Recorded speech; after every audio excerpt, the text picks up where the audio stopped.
Good morning students. चलिए आज के इस लेक्चर में हम स्टार्ट करने वाले हैं। आज की क्लास में हम पढ़ेंगे पीसी पैकेज के अंतर्गत जो हमारा एमएस एक्सेल है, यानी सेकंड पार्ट है। देखिए है तो ये तीसरा पार्ट, यानी कि फर्स्ट पार्ट में आपने देखा होगा। फर्स्ट पार्ट में हमने क्या पढ़े थे? पहले पार्ट में हमने पढ़े थे विंडोज़ से रिलेटेड और कुछ पढ़े थे हमने इंटरनेट के टॉपिक्स। उसके बाद हमने नेक्स्ट पार्ट में हमने देखे थे, यानी कि पहली यूनिट हमारी विंडोज़ की थी, इंटरनेट की थी, दूसरी यूनिट हमारी एमएस वर्ड की थी और तीसरी यूनिट भी हमारी एमएस वर्ड की थी। चौथी यूनिट हमारी देखने को मिलेगी एमएस एक्सेल की। एमएस एक्सेल यानी कि जो स्प्रेडशीट वाला प्रोग्राम है उसके बारे में हम विस्तार से पढ़ेंगे और पाँचवीं यूनिट आपको मिलेगी पावर पॉइंट की। तो ये सारी चीज़ हमारी यहाँ पे कंप्लीट हो जाएगी। तो चलिए फटाफट सभी क्लास में जाइए, हम स्टार्ट करते हैं। तो देखिए जैसे हम एमएस वर्ड स्टार्ट करते थे कहाँ से, जो स्टार्ट बटन है हमारी, देखिए यहाँ विंडोज़ जो बटन है आप देख सकते हैं, यहाँ से हम क्लिक करेंगे। यहाँ से आप देख सकते हैं यहाँ आपको ढूंढने पे मिल जाएगा, परंतु ढूंढने की ज़रूरत नहीं है। हम क्या करेंगे, एक्सेल को टाइप करेंगे, EXCEL ऐसा टाइप करेंगे हम। तो देखिए हमारे सामने ऊपर एक्सेल आ गया है। जैसे हम इस पर क्लिक करेंगे तो हमारे सामने एक्सेल की विंडो डिस्प्ले हो जाएगी। ठीक है, एक तो तरीका ये हो गया। उसी प्रकार हम इसको बंद कर दें तो दूसरा तरीका क्या हो सकता है? दूसरा तरीका हो सकता है, देखिए टास्क बार में आपको पिन बटन दी है। देखिए पिन जो टास्क प्रोग्राम एरिया होता है जो हम बार बार यूज़ करते हैं, वहाँ पे हम इसको पिन कर देते हैं। तो यहाँ पे हम देख सकते हैं, देखिए पिन करने के बाद हमको यहाँ पे जो है, देखिए यहाँ पे आइकॉन दिख रहा है एक्सेल का। एक्सेल का आइकॉन आपका ग्रीन कलर का दिखा रहता है और वहाँ पे एक्स लिखा रहता है। जैसे जो डब्लू है, यानी कि वर्ड है, वर्ड में डब्लू लिखा रहता है, उसी प्रकार एक्सेल में एक्स लिखा रहता है। तो यहाँ हम जैसे इस पर क्लिक करेंगे तो हमारे सामने फिर से यहाँ देखिए एक्सेल की विंडो डिस्प्ले हो गई। जैसे कि एमएस वर्ड में आपको देख पा रहे थे, आप ब्लू कलर दिखता था, यहाँ पे आपको ग्रीन कलर नजर आएगा। और यहाँ देखिए हमारा जो इंटरनेट है वो अगर वो कनेक्ट है तो उसके अनुसार यहाँ देखिए आपको जो है वो मैसेज दे देगा। मतलब सुबह है तो गुड मॉर्निंग दे देगा, ठीक है, शाम है तो गुड इवनिंग, उस प्रकार से ये जो है मैनेज करते रहता है। ठीक है, तो यहाँ देखिए आपको होम, न्यू और उसके बाद ओपन दिख रहा है। तो यहाँ देखिए आप देख सकते हैं, यहाँ न्यू जैसे करोगे तो आपको देखिए यहाँ पे आपको देखने मिलेगा, जैसे हम एमएस वर्ड में हम न्यू डॉक्यूमेंट बनाते थे। डॉक्यूमेंट यानी कि विभिन्न प्रकार के जो पेज है, ढेर सारे पेजों का जो कलेक्शन होता था वो डॉक्यूमेंट कहलाता था। परंतु यहाँ पे आपको देखने को मिलेगा, देखिए यहाँ क्या देख रहा है, ब्लैंक वर्कबुक। वर्कबुक का मतलब देखिए ब्लैंक तो ब्लैंक होता है, खाली आएगी, पर वर्कबुक का मतलब क्या होता है? वर्कबुक का मतलब होता है जो स्प्रेडशीट होती है जिसमें आप सेल, रो में कॉलम का मतलब रो और कॉलम में वर्क करते हो, सेल में वर्क करते हो, फॉर्मूला जो भी चीज़ें आप यहाँ वर्क करते हो वो कहलाती है यहाँ पे वर्कबुक। तो वर्कबुक आप देख सकते हैं, यहाँ पे देखिए ब्लैंक वर्कबुक आपको नजर आएगी। और उसके बाद आपको कुछ टेम्पलेट्स भी नजर आ रही है। अगर आपका इंटरनेट कनेक्ट है तो वहाँ आपको बहुत सारी टेम्पलेट मिलती हैं। टेम्पलेट का मतलब होता है बनी बनाई प्री डिफाइन जो फॉर्मेटिंग होती है, या प्री डिफाइन जो भी स्ट्रक्चर होता है उसको हम टेम्पलेट बोलते हैं। जैसे कि कैलेंडर से रिलेटेड टेम्पलेट मिल जाएगी, कुछ बिल से रिलेटेड, है ना, जो भी फार्मूला से रिलेटेड जो भी चीज़ें होती हैं यहाँ आपको देखने को मिलेगी। तो हम टेम्पलेट को बाद में यूज़ करेंगे, हम करेंगे यहाँ पे ब्लैंक वर्कबुक का यूज़। उसके बाद नीचे आप देखिए नेक्स्ट जो ऑप्शन है आपका ओपन। ओपन मतलब होता है जो चीज़ें आपने रिसेंटली यूज़ की हो, जैसे कि यहाँ देखिए मेरे द्वारा जितनी भी सीट पर काम किया गया है वो आपको रिसेंटली यहाँ नज़र आ रही है। दूसरी चीज़, अगर आप फोल्डर में जाना चाहते हैं तो फोल्डर रिसेंटली आपने कितने फोल्डर में वर्क किए वो भी आपको यहाँ नज़र आ रहा है। नीचे आप देख सकते हैं रिकवर अनसेव्ड जो वर्क बुक्स है, यानी कि कभी कभी कंडीशन होती है ना, जैसे लाइट चली जाए, यानी कि बिजली गायब हो जाए तो हमारा जो डॉक्यूमेंट है या हमारी जो वर्क बुक है वो बंद हो जाती है। जब हम पुनः कंप्यूटर स्टार्ट करते हैं तो हमारी जो सीट है जिसमें हमने डाटा एंटर किए थे वो सेव नहीं रहती। सेव नहीं रहती मतलब वो एक प्रकार से चली गई। तो उसी को वापस लाने के लिए हम क्या करेंगे, अनसेव्ड यानी रिकवर अनसेव्ड वर्कबुक। तो इससे थोड़े समय के लिए जो डाटा है वो वापस आ जाता है, हम उसको सेव कर सकते हैं पुनः, रिसेंट हो गया। दूसरी चीज़ वन ड्राइव मैंने बताया था। वन ड्राइव मतलब जो माइक्रोसॉफ्ट की खुद की एक ड्राइव होती है, गूगल या क्लाउड बोल सकते हैं हम उसको, उसमें जो हमारा अकाउंट है, लॉगिन है, इसमें भी हम सेव कर सकते हैं।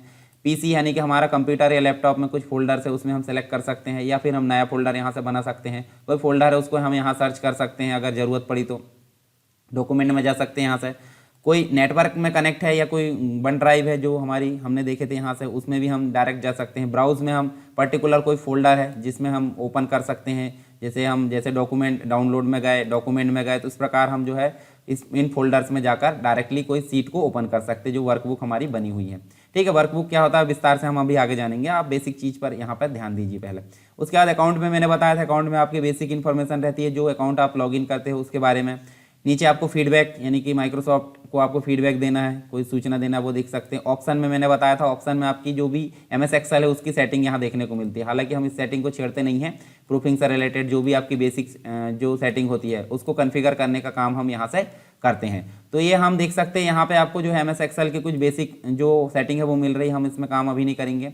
तो ये हमारा देखिए यहाँ से हमने होम से संबंधित देखे, न्यू, ओपन, उसके बाद नीचे बहुत सारे ऑप्शन देखे, तो ये तो हमारी वर्कबुक में काम आएंगे। नीचे हमने तीनों चीज़ देख लिए। तो हम यहाँ से क्या करेंगे, हम इसको बंद कर देते हैं। बंद करने के बाद फिर से हम इसको स्टार्ट करते हैं एक्सेल को, और यहाँ जाकर देखिए आप न्यू जाकर देखेंगे तो ब्लैंक वर्कबुक आपको नजर आ जाएगी। ठीक है, अब आप यहाँ ध्यान से समझिए, ये काफ़ी इंपॉर्टेंट है। इन्वायरमेंट अगर हम समझ लिए आगे की चीज़ें हमारे लिए आसान हो जाती है। तो देखिए सबसे ऊपर मैंने बताया था क्विक एक्सेस टूल बार होता है। तो क्विक एक्सेस टूल बार क्या करता है, क्विक एक्सेस टूल बार मतलब यहाँ देखिए टाइटल बार में आपको पहला ऑप्शन दिख रहा है। दूसरा देखिए quick access toolbar shortcut कुछ बटन्स का उपयोग करके हम यहाँ से काम कर सकते हैं, जैसे न्यू है, ओपन है, सेव है। अब जिसमें टिक मार्क लगा वो शो हो रही है, नहीं लगा तो नहीं शो होगी। ये सारी चीज़ आपको एमएस वर्ड में मिल जाएगी। उसके बाद टाइटल मैंने बताया था, यहाँ पे आपको टाइटल दिखेगा, यानी कि इस वर्क बुक का नाम दिखेगा जिसका नाम है बुक 1। जैसे एमएस वर्ड में हम काम करते थे तो डॉक्यूमेंट 1 आता था, उसी प्रकार यहाँ वर्क बुक में काम कर रहा है इसलिए बुक 1 आ रहा है। और जैसे हम अगर सेव कर देंगे, सेव में इसका नाम आ जाएगा। तो ये आपको ध्यान में रखना। एक्सेल एप्लीकेशन का नाम है, यहाँ अकाउंट की इन्फॉर्मेशन है। फिर उसके बाद आपको दिख रहा है जो रिबन डिस्प्ले ऑप्शन है। रिबन डिस्प्ले ऑप्शन में आपको 3 ऑप्शन नजर आते हैं, जिसमें ऑटो हाइड, यानी कि जब तक काम करेंगे तभी तक ये डिस्प्ले होगा, टैब और रिबन, उसके बाद गायब हो जाएगा। फिर उसके बाद ओनली टैब, जो टैब है यानी कि होम है, इंसर्ट है, पेज लेआउट है, ये बस शो होगा, बाकी चीज़ें आपकी गायब हो जाएगी। मतलब ऑटो हाइड टाइप की स्थिति रहेगी उसमें भी। पर नीचे वाला जो ऑप्शन है शो टैब्स एंड कमांड, ये क्या करेगा, ये सारी चीज़ आपको यहाँ पे दिखाने, मतलब पूरी चीज़ दिखाने, परमानेंटली दिखाने का काम करेगा ये नीचे वाला ऑप्शन। तो तीनों ऑप्शन आप देख सकते हैं जैसे कि एमएस वर्ड में थे। ये कंट्रोल बटन्स होती है जिसमें मिनिमाइज, मैक्सिमाइज या रीस्टोर या क्लोज 3 बटन होती हैं। 3 के बदले में वो 4 काम करती हैं। ये चीज़ हम यहाँ देख सकते हैं। दूसरी चीज़ मैंने बताया था टैब होती है। तो टैब आपको ध्यान में रखना है, एक एप्लीकेशन में जो टैब होगी वो दूसरे एप्लीकेशन में जरूर डिफरेंट आपको नजर आएगी, यानी कि अलग अलग देखने को मिलती है। जैसे यहाँ आपको फाइल जो एप्लीकेशन मेनू है वो तो सभी जगह समान देखने को मिलेगा। फिर उसके बाद होम भी आपको सभी जगह मिलेगा, इंसर्ट मिलेगा, इंसर्ट हो सकता है कहीं ना मिले, परंतु फिर भी जो एमएस ऑफिस के वर्जन है उसमें आपको इंसर्ट देखने को मिलेगा। होम है, इंसर्ट है, पेज लेआउट है, ये तीनों चीज़ आपकी कॉमन है। यहाँ सबसे इंपॉर्टेंट यानी कि एमएस एक्सेल अगर आपको सीखना है तो एमएस एक्सेल आप पढ़ रहे हैं तो अगर आपने फॉर्मूला पढ़े हो तो ही आप एमएस एक्सेल पढ़ पाओगे, मतलब एमएस एक्सेल आपने सीखे हैं ऐसा प्रतीत होगा। और अगर आपसे फॉर्मूले नहीं बनते हो तो समझ लीजिए आपको एमएस एक्सेल कुछ नहीं आता है, ऐसा आप मान सकते हो। दूसरी चीज़ आप डेटा में भी आप बहुत सारी चीज़ देखने को मिलेगी। जैसे सबसे इंपॉर्टेंट यहाँ सॉर्टिंग एंड फिल्टर होता है, तो ये आपको देखने को मिलेगा। ये चीज़ हमको बहुत इंपॉर्टेंट रहेगी खास करके सीट के लिए। रिव्यू इधर हमारी ज़रूरत नहीं है, व्यू में भी हमको थोड़े बहुत ऑप्शन काम आएंगे, पर सबसे ज़्यादा इंपॉर्टेंट हमारे लिए क्या है, एक तो होम सभी जगह इंपॉर्टेंट रहता है, ये कोई इसमें कोई शक की बात नहीं है। इंसर्ट में कुछ बेसिक चीज़ें हमको काम आती है। पेज लेआउट में हम देख सकते हैं, देखिए बेसिक तौर पर वही चीज़ें हमको मिलेगी जो पुराने एमएस वर्ड में देखने को मिल रही थी। कुछ एक्स्ट्रा चीज़ें हैं वो हम यहाँ देख लेंगे। फॉर्मूला हमको देखने को मिलता है। देखिए कुछ अलग अलग कैटेगरी यहाँ दी गई है फॉर्मूले की। फॉर्मूला यानी कि बने बनाए जो फंक्शंस होते हैं जिनके थ्रू हम कैलकुलेशन आसानी से कर सकते हैं। ठीक है, जैसे हम कैलकुलेटर में वर्क करते हैं उसी प्रकार यहाँ फॉर्मूला वर्क करते हैं। तो कैसे करते हैं वो हम आगे देखेंगे। उसके बाद आप डेटा देख सकते हैं, डेटा में आपको सॉर्टिंग एंड फिल्टरिंग देखने को मिलेगी। रिव्यू टैब में आप देख सकते हैं स्पेलिंग एंड ग्रामर, जो बेसिक चीज़ें थी पहले जैसी। उसके बाद आप यहाँ देख सकते हैं प्रोटेक्ट सीट या प्रोटेक्ट वर्कबुक, तो ये दोनों चीज़ देखने को मिलेगी। यानी कि हमारे अलावा कोई वर्कबुक या सीट को ओपन ना कर पाए या उसको मतलब छेड़छाड़ ना कर पाए, उसके लिए हम यहाँ पे उसको पासवर्ड डालकर प्रोटेक्ट कर देंगे। नेक्स्ट जो होता है व्यू में आपको कुछ बेसिक चीज़ें देखने को मिलेगी व्यू से संबंधित, यानी जैसे डॉक्यूमेंट में व्यू होता था उसी प्रकार वर्कबुक में आपको व्यू देखने को मिलेगा।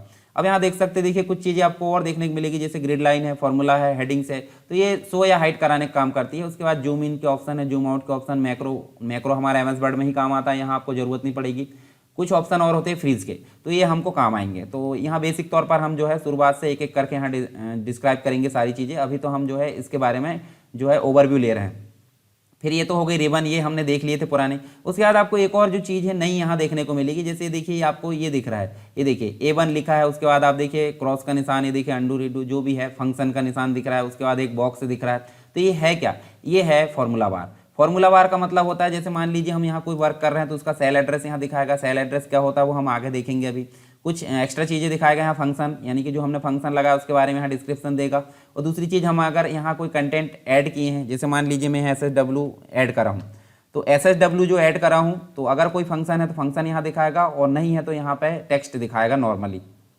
तो ये चीज़ यहाँ दिखाने का काम करता है। हमको यहाँ एडिट करना पड़ता है, डबल क्लिक करना पड़ता है, पर हमको डबल क्लिक ना करना पड़े तो यहीं से हम क्या कर सकते हैं, यहाँ से ऐसे लिख सकते हैं SSW एजुकेशन। तो हम यहाँ से डायरेक्टली देखिए इस पर क्लिक करें तो इसका डाटा यहाँ आ गया। और इसका जो जैसे आपके मकान का कोई एड्रेस होता है कि नहीं, मकान नंबर होता है, एड्रेस होता है, तो उसी प्रकार इस सेल का एक एड्रेस होता है जिसको हम सेल एड्रेस बोलते हैं। तो सेल एड्रेस कहाँ प्रदर्शित होता है, फॉर्मूला बार के सबसे आगे यानी नेम बॉक्स में होता है, और ये होता है फॉर्मूला बॉक्स। दो चीज़ें से मिलकर यहाँ फॉर्मूला बार बनता है। और इसको शो या हाइड कराने का काम व्यू से होता है। देखिए व्यू में जाओगे, फॉर्मूला बार को शो कर दोगे, हाइड कर दोगे। अगर आपके कंप्यूटर में नहीं दिख रहा तो समझ जाइए आपकी व्यू टैब में जाना है और फॉर्मूला बार को टिक मार्क लगाना है। तो ये चीज़ आपको दिख जाएगी। रूलर क्यों नहीं दिख रही वो हम आगे देखेंगे। उसके बाद आप देखिए यहाँ आपको ABCD के फॉर्मेट में कुछ अक्षर दिए हैं, ठीक है। उसके बाद आपको 1 2 3 के फॉर्मेट में दिए है। तो ABCD में अगर दिख रहा है यानी कि वो कॉलम है। कॉलम मतलब आप देख सकते हैं खड़े जो होते हैं, खड़े मतलब खड़ी लाइन जो होती है वो कहलाती कॉलम, और आड़ी लाइन जो होती है वो कहलाती क्या, आड़ी लाइन को आप बोल दोगे रो। तो आप जैसे मैंने बताया था टेबल में, जब हमने MS वर्ड में टेबल में काम करे थे तो मैंने बताया था कॉलम सीधे वाले होते हैं और रो ऐसी होती है आपकी आड़ी वाली, ठीक है। तो यहाँ आपको देखिए दोनों कॉलम और रो मिल कहीं ना कहीं तो देखिए काटेंगे। जैसे C वाला मैंने कॉलम लिया, उसके बाद मैंने चौथे नंबर की रो लिए, तो जैसे यहाँ पे मैं लिख देता हूँ, क्या लिख देते हैं हम, कंप्यूटर लिख देते हैं।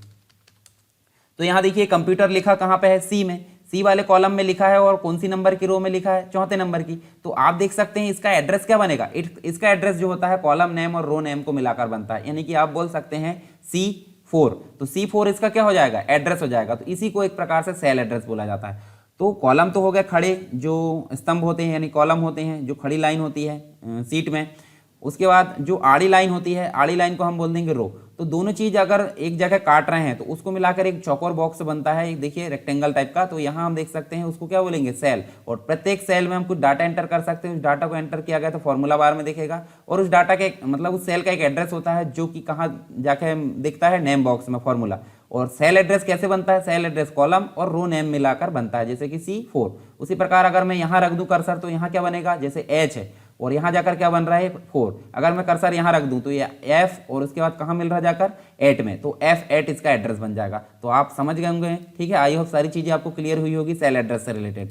अब देखिए एक और चीज़ होती है, हम पढ़ रहे हैं बुक, तो बुक पढ़ रहे हैं तो बुक के अंदर क्या होती है, आप देखिए जैसे हम MS वर्ड पढ़ते थे, MS वर्ड के अंदर क्या होता था, डॉक्यूमेंट। डॉक्यूमेंट के अंदर क्या होता था, पेजेस। तो हर एक पेज में अलग अलग कंटेंट हम ऐड कर सकते थे और पेज को ऐड भी कर सकते थे। उसी प्रकार हम यहाँ अगर बुक की बात करें तो बुक के अंदर होती सीट। सीट मतलब पेज ही आप मान सकते हैं। एक सीट में हम बहुत सारी चीजें यहाँ काम कर सकते हैं। तो आप देखिए यहाँ पे एक सीट जो होती है, कॉलम और रो मिलाकर, मतलब जो कॉलम होता है, रो होता है और सेल, इन सभी चीजों से मिलकर क्या बनती है, एक सीट बनती है। और सीट का एक नाम होता है, देखिए नीचे लिखा है, नीचे आप देख सकते हैं, देखिए सीट 1 लिखा है। इस सीट का नाम हम बदल भी सकते हैं। कैसे बदलेंगे विस्तार से हम बाद में जानेंगे, हालांकि यहाँ दिखा देता हूँ मैं। देखिए यहाँ देखिए राइट क्लिक जैसे करोगे आप तो आपको एक ऑप्शन दिखेगा रीनेम।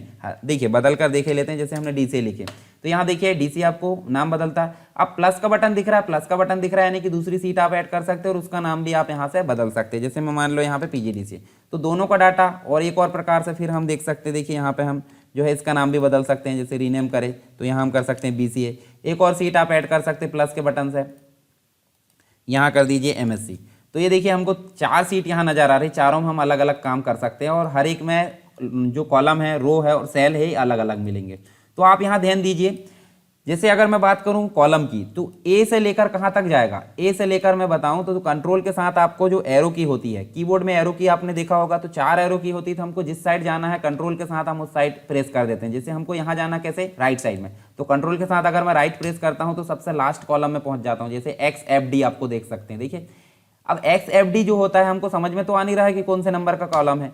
तो देखिए जो कॉलम है उनकी संख्या आपको 16,384 देखने को मिलेगी। अब मैं इसको बता भी सकता हूँ, जैसे देखिए है ना, इसको मैं जो है आगे तक, यानी कि इसको आगे तक अगर बात करें तो यहाँ देखिए हम यहाँ पे इसको लास्ट तक ले जाते हैं, ठीक है। और यहाँ पे इसको जो है आड़े में इसको फिल करा लेते हैं। फिल कराने के लिए अभी आप यहाँ लोड नहीं लीजिए, फिल की बात करें तो यहाँ रो और यहाँ 1 से लेकर हम कर देते हैं 16,384, ठीक है।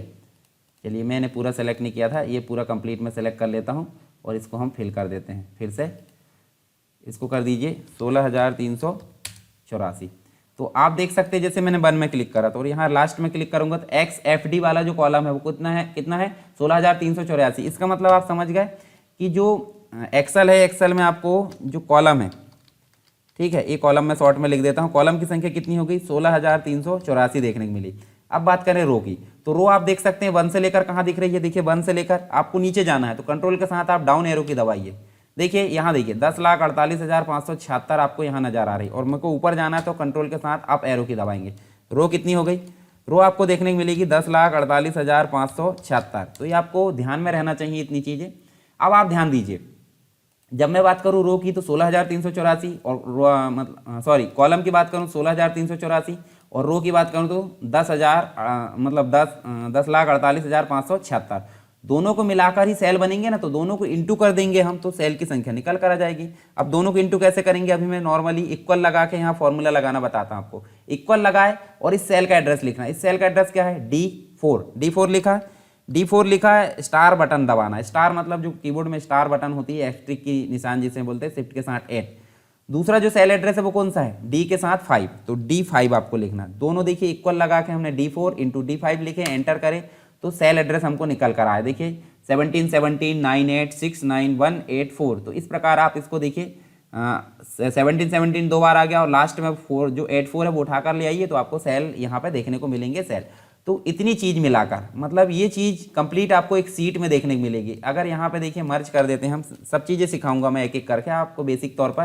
देखिए सीट में अगर पूछा जाए आपसे कॉलम कितने होते हैं, जैसे एग्जाम में आपको पूछा जाता है वन लाइनर यानी कि MCQs जो होते हैं कॉम्पिटिटिव एग्जाम में, तो कॉलम कितने होते हैं 16,384, रो कितनी होती है 10,48,576। और सेल गिनना मुश्किल है, आप नॉर्मली आप अपनी लॉजिक से याद रख सकते हैं। शुरू में आप 17 याद रख लीजिए और लास्ट में आपको 84 याद रखना है नॉर्मली, ठीक है। बीच की चीज़ें आप नहीं भी याद रखोगे तो ज़्यादा आपको लोड नहीं लेना है। तो इतनी चीज़ें हमको देखने को मिली, तो ये चीज़ आपको समझ में आई। अब नीचे आपको सीट भी मैंने बता दिया, एक एक करके सीट में आगे पीछे जाना, तो ज़्यादा सीट हो जाएगी तब ये बटन वर्क करेगी।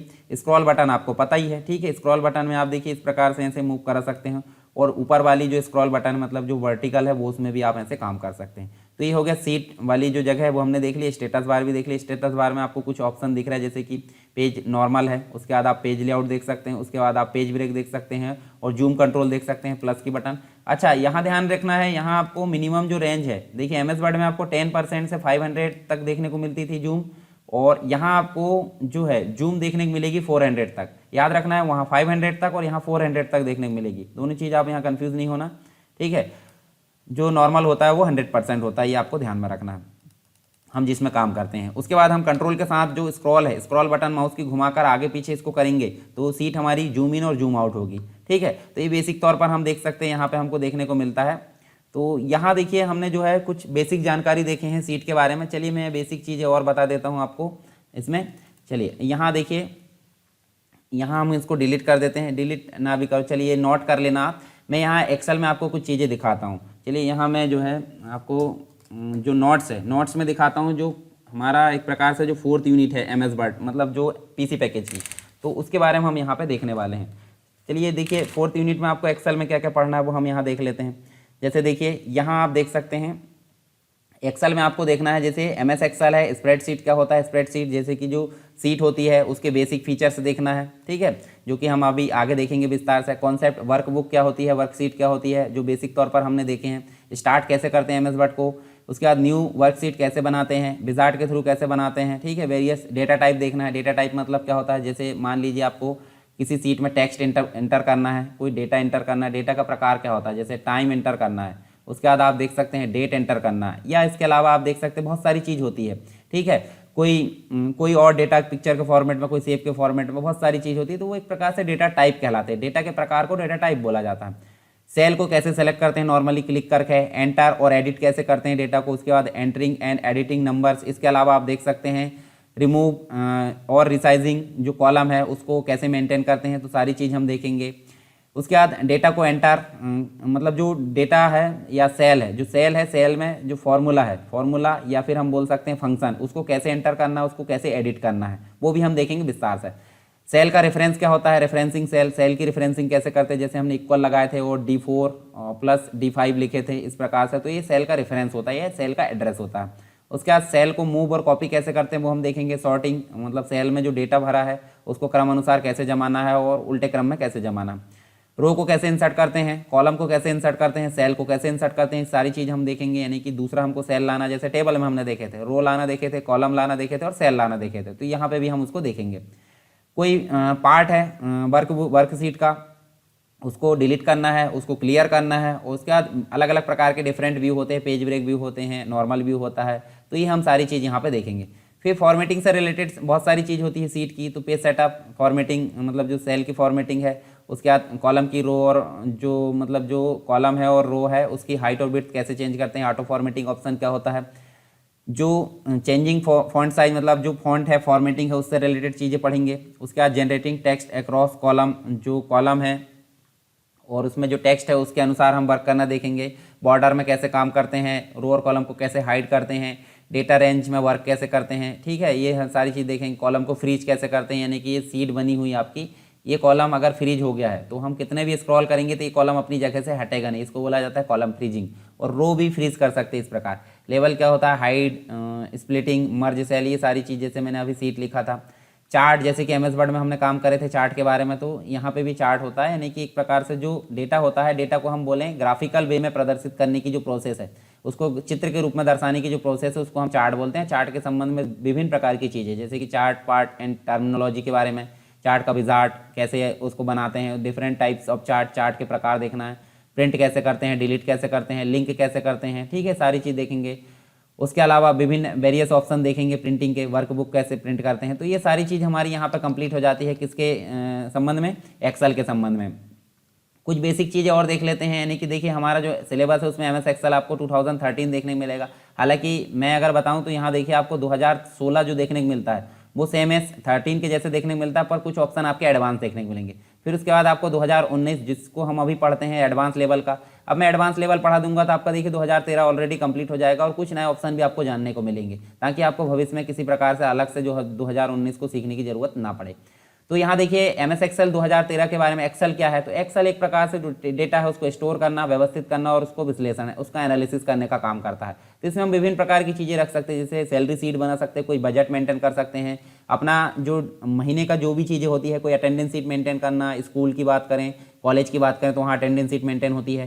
फीस रिकॉर्ड का मेंटेन कर, मतलब जो फीस जो बच्चे स्टूडेंट फीस देते हैं उसको भी मेंटेन कर सकते हैं। तो ये सारी चीज़ हमको देखने को मिलेगी किसमें, एक्सेल में। और सारी चीज़ काम होती है किसके अंतर्गत, रो और कॉलम के अंतर्गत। तो हमने देखे थे जैसे फाइल एप्लीकेशन मेनू होता है, क्विक एक्सेस टूल बार होता है, रिबन होती है, टाइटल बार होती है, बेसिक चीज़ें पहले की, हेल्प बटन होती है, कॉलम के हेडर होते हैं, ABCD देखने को मिलते हैं, रो इंडिकेटर्स 1 2 3 के फॉर्मेट में, और सेल जो होता है रो और कॉलम से मिलकर बनता है, जिसका नाम आपको नेम बॉक्स में देखने को मिलता है। नेम बॉक्स किसका पार्ट है, फॉर्मूला बार का पार्ट है। तो ये हमको देखने को मिलता है, फॉर्मूला बार में जो चीज़ें हमने टाइप करे वो वहाँ पे आपको देखने को मिलती है। उसके बाद आपको नीचे स्टेटस बार देखने को मिलता है, वर्क एरिया यानी जिसमें हम काम करते हैं, व्यू बटन्स जैसे कि मैंने बताया था, नॉर्मल, पेज ब्रेक और कुछ अन्य जो चीज़ें थंबनेल्स के फॉर्म में वो दिखती है। जूम कंट्रोल जो होता है, जिसमें 400 तक हम जो है जूम कर सकते हैं, जो हमारी एक्सेल की सीट है उसको। अब एमएस एक्सेल की कुछ विशेषताएं होती है जो कि हम पढ़ते जाएंगे तो हमको विशेषताएं काम आते जाएगी, मतलब पता भी चलते जाएगा। फिर भी हम यहाँ एक चीज़ और बता देता हूँ, न्यू लुक एक्सेल का जो है इस प्रकार से हमने ओपन करके देखे था अभी, ठीक है। जो टेम्पलेट है, कुछ टेम्पलेट बनी बनाई मिलती है, और वर्क जो ब्लैंक वर्क बुक है वो भी हमको देखने को मिलती है, जो कि हमने बनाना देखे थे। फ्लैश फिल नाम का एक ऑप्शन होता है, जिसमें हम एक अक्षर टाइप करें तो वो ऑटोमेटिक नीचे हमको सजेशन बॉक्स देने लगता है, इसको बोला जाता है फ्लैश फिल, जिसके बारे में हम पढ़ेंगे आगे, ठीक है। पढ़ लेंगे तो सारी चीज़ हमको समझ में आ जाएगी। चार्ट हम इंसर्ट कर सकते हैं इसमें, जैसे कि एमएस वर्ड में हमने चार्ट इंसर्ट करे थे, इस प्रकार के कुछ ऑप्शन आए थे। हालांकि इसमें एडवांस ऑप्शन हम पढ़ेंगे किसमें, एमएस एक्सेल में। स्पेशली जो एमएस एक्सेल है वो चार्ट के नाम से काफ़ी अच्छा है, मतलब फेमस है, चार्ट उसमें आसानी से बना सकते हैं हम। और एमएस वर्ड में थोड़ा नॉर्मली उसको यूज़ करे थे हमने। फिर उसके बाद न्यू चार्ट के टूल से संबंधित चीज़ें यहाँ देखने को मिलेगी। चार्ट का जो विभिन्न चीज़ें हैं, जैसे देखिए यहाँ पे चार्ट से संबंधित ऑप्शन है, मतलब चार्ट की जो फैसिलिटी है वो इसका फीचर्स है मुख्य रूप से। वन वर्कबुक, वन विंडो, इस प्रकार से देखिए अलग अलग विंडो में हम उसका यूज़ कर सकते हैं। विभिन्न प्रकार की चीज़ें देखने को मिलेगी एमएस एक्सेल के अंतर्गत, ठीक है। तो वर्क सीट में हमने देखे थे, देखिए यहाँ पे जो प्रति वर्क सीट में जो रो होती है वो कितनी होती है, 10,48,576, ये एक चीज़ हमने देखे थे। फिर हमने वर्क सीट के अंतर्गत कॉलम देखे थे, जो कि 16,384 देखने को मिलेंगे। दोनों को अगर इंटू करा जाए, यानी कि यहाँ पे देखिए वर्क सीट की कॉलम और वर्क सीट की रो दोनों को इंटू करा जाए तो हमको सेल निकल कर आते हैं, जो कि आप देख सकते हैं 17 फिर उसके बाद आप देखिए 9 8 6 9 यहाँ पे देखने को मिलेगा। उसके बाद 184 देखने को मिलेंगे। ये टोटल मिला के इतना लंबा वैल्यू आप याद नहीं रख सकते, पर एक दो बार आप देखोगे तो आपके दिमाग में पिक्चर क्रिएट हो जाएगी। तो ये आप ध्यान में रखिए सीट के अंतर्गत। अब जैसे हमारी एक्सेल की सीट होती है उसी प्रकार हमारी गूगल की भी सीट होती है। गूगल की सीट में भी आपको बहुत सारी चीज़ें देखने को मिलेगी, जैसे प्रति सीट में 256 कॉलम देखने को मिलेंगे। फिर सभी वर्कशीट के लिए सेल की अधिकतम संख्या 4, यहाँ पे 40 मतलब 4 लाख देखने को मिलेगी। उसके बाद स्प्रेडशीट प्रति जो वर्कशीट मतलब 200 वर्कशीट देखने को मिलेगी। तो ये हमको बेसिक चीज़ें देखने को मिलती है कहाँ पे, गूगल सीट जो है, जो कि हम गूगल ड्राइव के अंतर्गत बनाना देखेंगे। जैसे गूगल जो डॉक्यूमेंट बनाना देखे थे, गूगल डॉक्स जिसे बोलते हैं, उसके अंतर्गत, तो उसी प्रकार यहाँ वर्क सीट भी होती है। तो वर्क बुक क्या होती है वो हम यहाँ पे विस्तार से जानेंगे। उसके बाद उसके कुछ जो है मतलब कैसे काम करते हैं, सारी चीज़ हम यहाँ पे जो है प्रैक्टिकल करके देख लेंगे, तो ये नोट्स आपकी क्लियर हो जाएगी। ये मैं शेयर कर दूंगा आपको ग्रुप में, तो आपको यहाँ पे ये मिल जाएगी। और पिछली मैंने शेयर नहीं किया हूँ शायद, तो वो देख लेना, ठीक है। मैं फिर से शेयर कर दूंगा उसको ग्रुप में, जो दूसरी और तीसरी यूनिट की है, तो आप उसको पढ़ लीजिएगा और अपने अनुसार नोट्स बनाइएगा। तो इस प्रकार से हमारा जो है MS एक्सेल का बेसिक चीज़ें हमने देखे हैं, इंट्रो से संबंधित थी हमारी क्लास आज की। तो आई होप सारी चीज़ें आपको क्लियर हुई होगी। और फिर भी अगर कोई डाउट होता है आपको, तो एक बार वीडियो आप जो है, अब जब लाइव ख़त्म हो जाएगा तो आप उसको जाकर देख सकते हैं प्रीवियसली। और फिर भी कोई डाउट है तो आप जो है चैट बॉक्स है आपके सामने, उसमें आप बता दीजिए मुझे, मैं उसको क्लियर कर दूंगा, ठीक है। तो यहाँ आप देख सकते हैं हमने एक्सेल के बारे में बहुत सारी चीज़ें देखे हैं। तो जो बाकी की चीज़ें हैं, मतलब जो एक्सेल की बाकी चीज़ें हैं जो विस्तार से हम देखेंगे, वो नेक्स्ट क्लास में देखेंगे। तो इस क्लास में हम इतना ही पढ़ते हैं, तो मिलते हैं हम नेक्स्ट क्लास में, ठीक है। अगर कोई डाउट होगा तो आप चैट बॉक्स में बताइए। तब तक के लिए जय हिंद।